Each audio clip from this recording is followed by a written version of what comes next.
इस तस्वीर में मौजूद महिला न्यू ऑरलिन्स की एक प्रीस्ट जूलिया ब्राउन है। ये महिला जब भी अकेली होती एक गाना हमेशा गुनगुनाती रहती, जिसके वर्ड्स थे, one day I am going to die and take the whole town with me. और लोगों ने इस बात का कभी भी ज़्यादा गौर नहीं किया। आपको जानकर हैरानी होगी कि 1915 में जिस दिन जूलिया ब्राउन की मौत हुई, उनकी मौत के ठीक बाद उसी जगह एक भयानक तूफान आया, जिस वजह से उस गांव के 300 लोग मौत के मुंह में समा गए। आज के इस वीडियो में आप इतिहास से जुड़े ऐसे ही कुछ अनसुने और मिस्टीरियस फैक्ट्स के बारे में जानोगे, जिनके बारे में आपने पहले कभी नहीं सुना होगा। मिस्ट्री बैंक के एक नए वीडियो में आपका फिर से स्वागत है।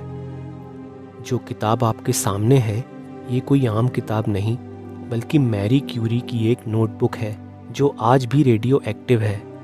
आपको जानकर अजीब लगेगा कि आज तक रेडियो एक्टिव होने की वजह से इस बुक को छूना मना है, और ये बुक अगले 10 या 20 साल तक नहीं, बल्कि पूरे 1500 साल तक रेडियो एक्टिव रहेगी।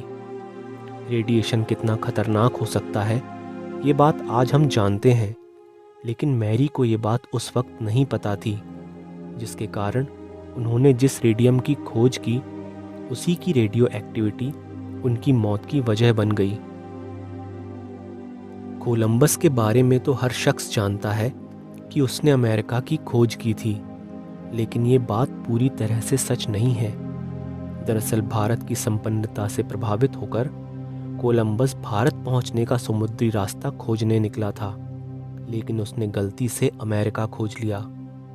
सिगरेट पर ज़्यादा टैक्स इसलिए लगाया जाता है क्योंकि सरकार चाहती है कि लोग इसका कम इस्तेमाल करें, लेकिन 2009 में चीन के नागरिकों को एक अजीबोगरीब टैक्स का सामना करना पड़ा था, जो था सिगरेट ना पीने पर टैक्स। मतलब सरकार खुद चाह रही थी कि ज़्यादा से ज़्यादा लोग सिगरेट का इस्तेमाल करें। दरअसल उस समय चीन एक कठिन आर्थिक संकट से जूझ रहा था, और ये सिगरेट पर लगाया हुआ टैक्स कांस्टेंट रेवेन्यू जनरेट कर सकता था, जिस वजह से चीन की सरकार ने राजस्व को बढ़ाने और अपने देश को आर्थिक संकट से निकालने के लिए यह तरकीब निकाली थी। एंशिएंट टाइम में जब कप और बोल का आविष्कार नहीं हुआ था, उस दौरान ब्रिटेन के लोग खाने और पीने की चीज़ों को रखने के लिए मानव खोपड़ी का इस्तेमाल किया करते थे, जिसमें खोपड़ी के ऊपरी गोल भाग को काट कर अलग कर दिया जाता और उसी में खाने और पीने की चीज़ों को रखा जाता और खाया भी जाता। मोनालिसा की ये तस्वीर दुनिया की रहस्यमय तस्वीरों में से एक मानी जाती है, और ऐसा दावा किया जाता रहा है कि मोनालिसा की इस तस्वीर में शैतान छुपा है।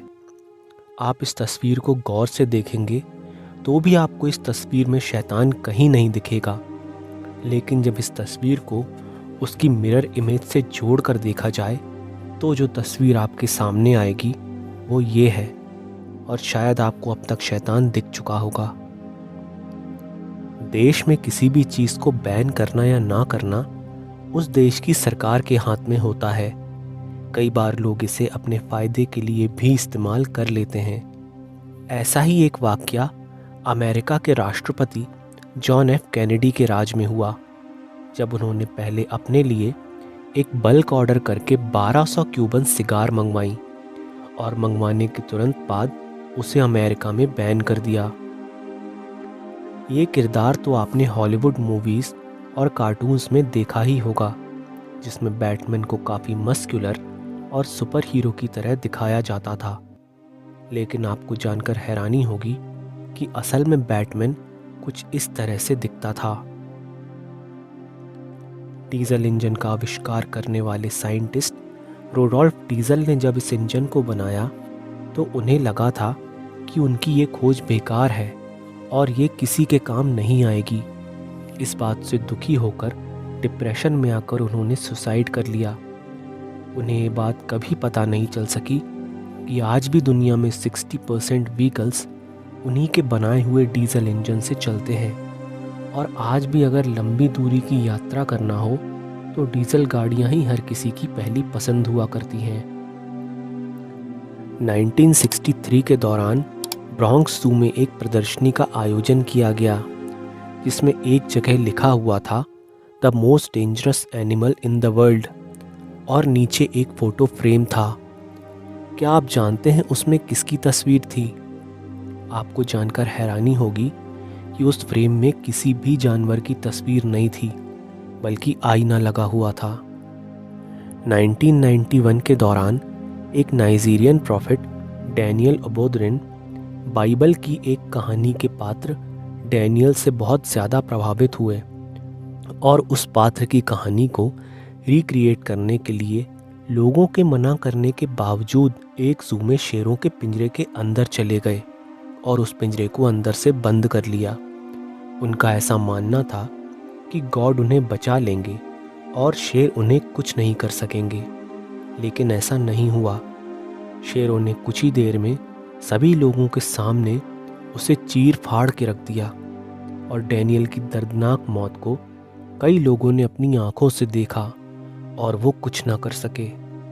मिडिल एजेस के दौरान जब किसी शख्स को फांसी की सज़ा दी जाती तो फांसी दी जाने के बाद उसकी बॉडी को मौत के बाद भी फांसी के फंदे पर झूलते हुए सालों तक ऐसे ही छोड़ दिया जाता।